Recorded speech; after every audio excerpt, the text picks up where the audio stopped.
n'allait pas dire à ces retraités qu'ils font partie d'une génération dorée.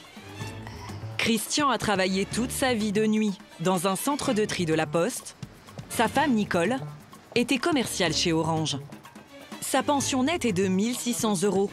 Celle de Christian, 1 200 €. C'est en dessous de la moyenne nationale, qui est à 1 500 € par mois. Bon, je ne dis pas qu'on vit mal non plus. Il y a sûrement pire que nous, il y a pire que nous, de toute façon, c'est sûr. Et je pense que quand on a travaillé toute sa vie, on devrait quand même pouvoir se faire plaisir de temps en temps, et peut-être même un petit peu plus souvent qu'on ne le fait maintenant.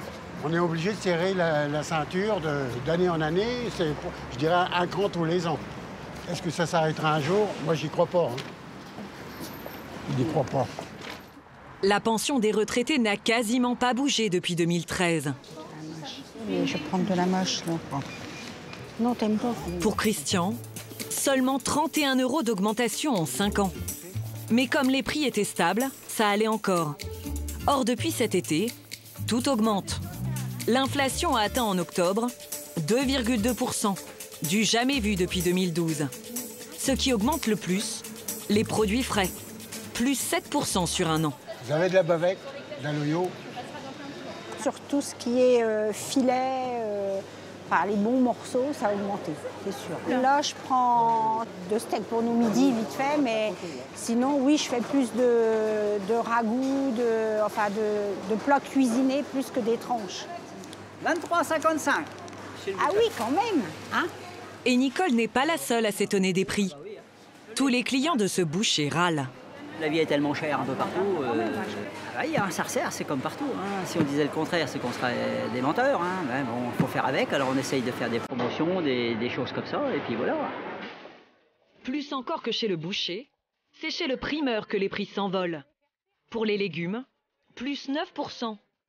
Le record est détenu par les pommes de terre, plus 11%. Alors maintenant, Nicole compare bien les prix. Et le prix de celle-là, c'est combien? Ça, c'est 5,95, 2,60 et 5,95 Je vais prendre celle-ci. 2,60 € pour les clémentines espagnoles, contre 5,95 € pour les corses. Le choix est vite fait. Mettez un bon kilo. Le problème, c'est que la pension des retraités ne prend pas en compte cette augmentation du coût de la vie. Leur retraite sera bien revalorisée cette année, mais de très peu.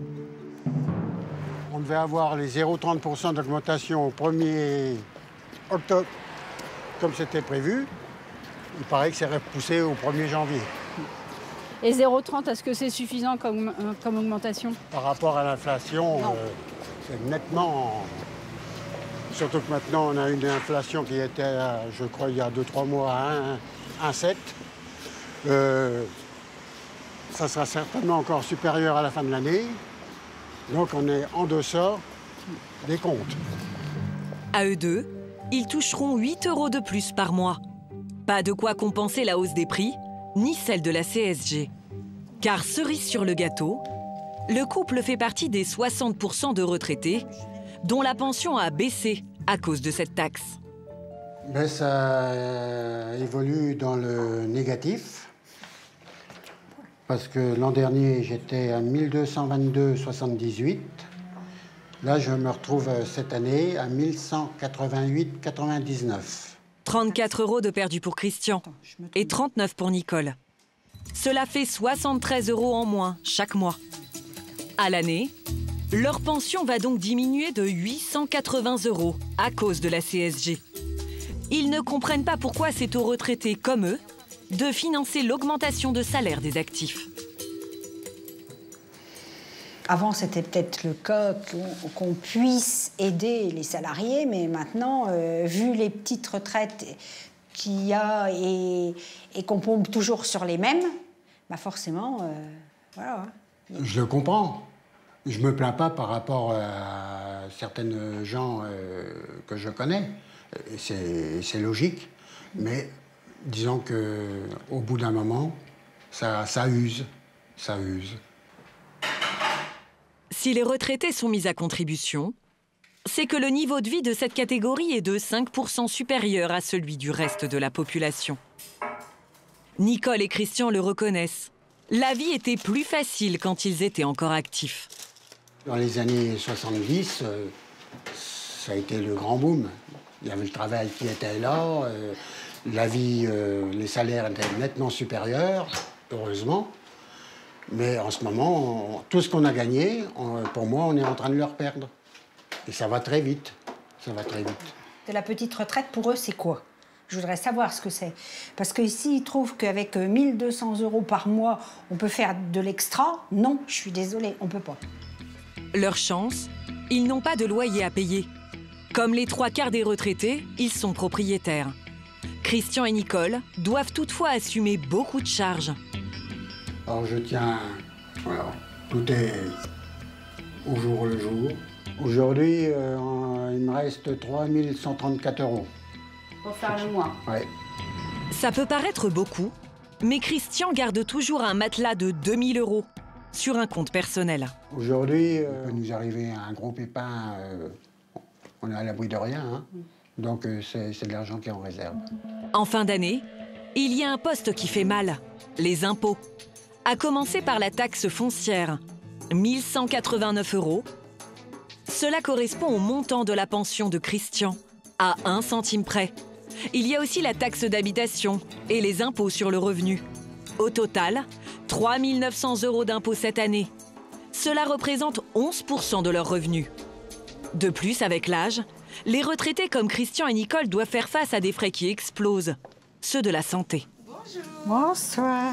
En ce moment, Nicole voit sa kiné toutes les semaines. La retraitée paye 150 € de mutuelle par mois, son mari aussi de son côté.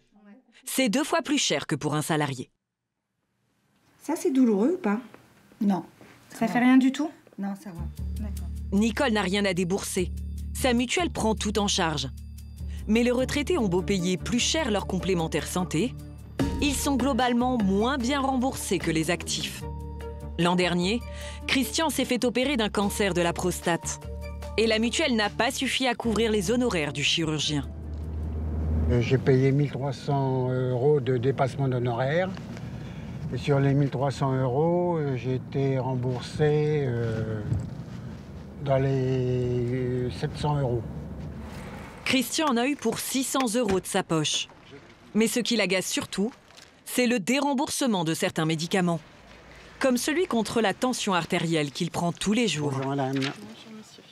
La sécurité sociale a arrêté de le rembourser, car elle le trouvait inefficace. Je payais le médicament intégralement. Je ne me rappelle plus du nom, dans les 17 €, plus de 17 € mensuellement.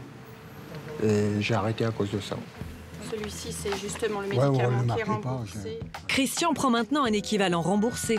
Mais son médecin a tâtonné pendant 16 mois avant de trouver le bon. Je vous remercie. Même en trouvant des astuces comme Christian, les retraités ont un reste à charge supérieur à 300 € par an. C'est plus du double que pour les actifs.